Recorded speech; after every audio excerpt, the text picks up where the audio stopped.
¿Alguna vez te has preguntado por qué le pasan cosas malas a la gente buena? ¿Por qué a veces la vida nos golpea sin piedad, incluso cuando intentamos hacer todo bien? Hoy vamos a sumergirnos en una de las historias más profundas y conmovedoras de la humanidad, la historia de Job. Un relato que, aunque escrito hace miles de años, resuena con nuestras luchas más actuales sobre la fe, el sufrimiento y la esperanza.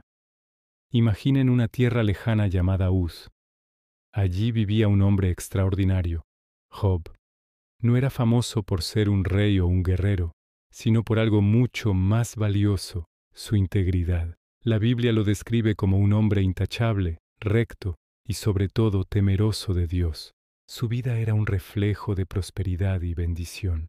Tenía una familia numerosa, con 7 hijos y 3 hijas que eran su orgullo, y sus riquezas eran legendarias. Miles de ovejas, camellos y bueyes pastaban en sus campos. Era sin duda el hombre más rico y respetado de todo el Oriente, pero su mayor tesoro no era material. Cada mañana, con el corazón lleno de devoción, ofrecía sacrificios por sus hijos, pidiendo perdón por si acaso alguno había ofendido a Dios sin saberlo. Su vida era un faro de fe.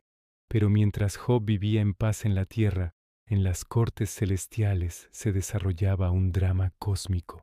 Un día los seres celestiales se presentaron ante Dios, y entre ellos apareció una figura sombría, Satanás, el acusador. Dios, conociendo cada rincón de su creación, le preguntó: ¿De dónde vienes? Con un aire de desdén, Satanás respondió: de recorrer la tierra y andar por ella.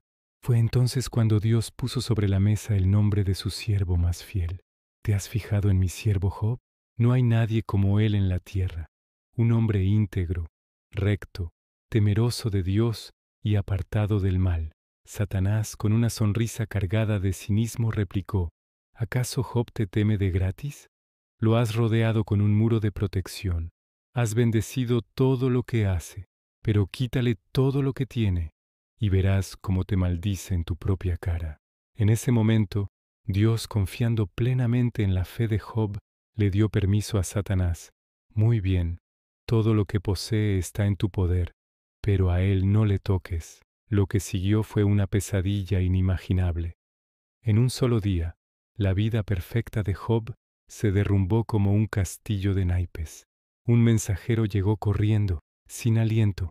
Los sabeos atacaron y se llevaron los bueyes, mataron a los sirvientes. Antes de que pudiera terminar, llegó otro. Fuego del cielo cayó y quemó a todas las ovejas. Y luego otro. Los caldeos formaron 3 escuadrones, robaron los camellos y acabaron con los criados.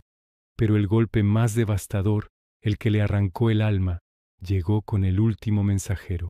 Sus palabras ahogadas en dolor anunciaron lo impensable.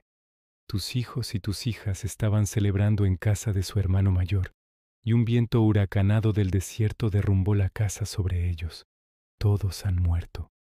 Ante una tragedia de tal magnitud, ¿qué harías tú? ¿Qué haría cualquiera?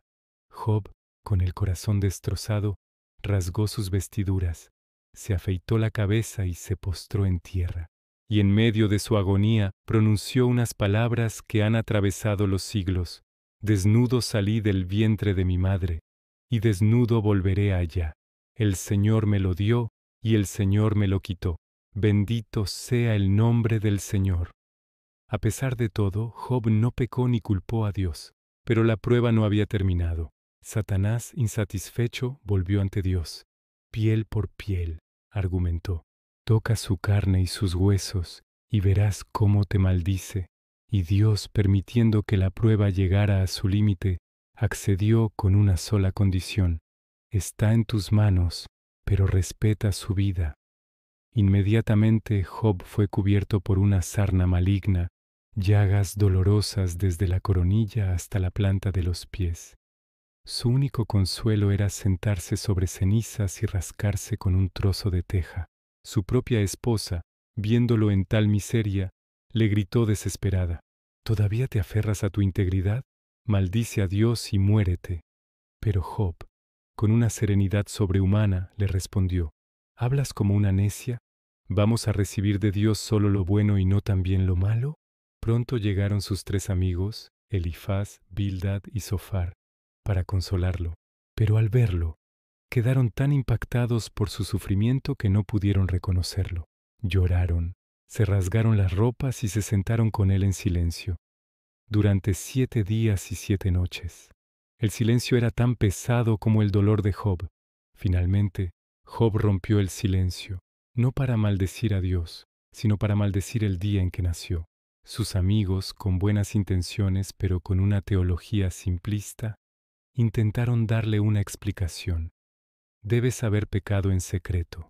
Dios te está castigando. Pero Job defendía su inocencia. No entendía el porqué de su sufrimiento, pero se negaba a renunciar a su fe. Cuando el debate humano llegó a su fin, cuando no quedaban más palabras, Dios mismo intervino. Habló a Job desde un torbellino, no para darle respuestas fáciles, sino para hacerle preguntas que revelaran la inmensidad de su poder y sabiduría. ¿Dónde estabas tú cuando yo puse los cimientos de la tierra? ¿Puedes tú atar los lazos de las Pléyades o desatar las ligaduras de Orión?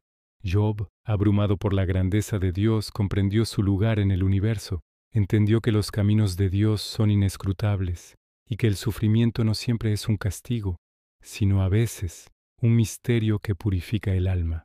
Con humildad, Job respondió: de oídas te había oído, pero ahora mis ojos te ven.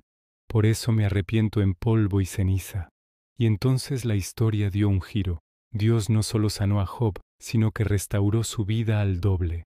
Le dio el doble de ovejas, el doble de camellos, y le bendijo con una nueva familia, 7 hijos y 3 hijas, las mujeres más bellas de toda la región. Job vivió 140 años más, rodeado de paz y viendo crecer a sus descendientes hasta la 4ª generación.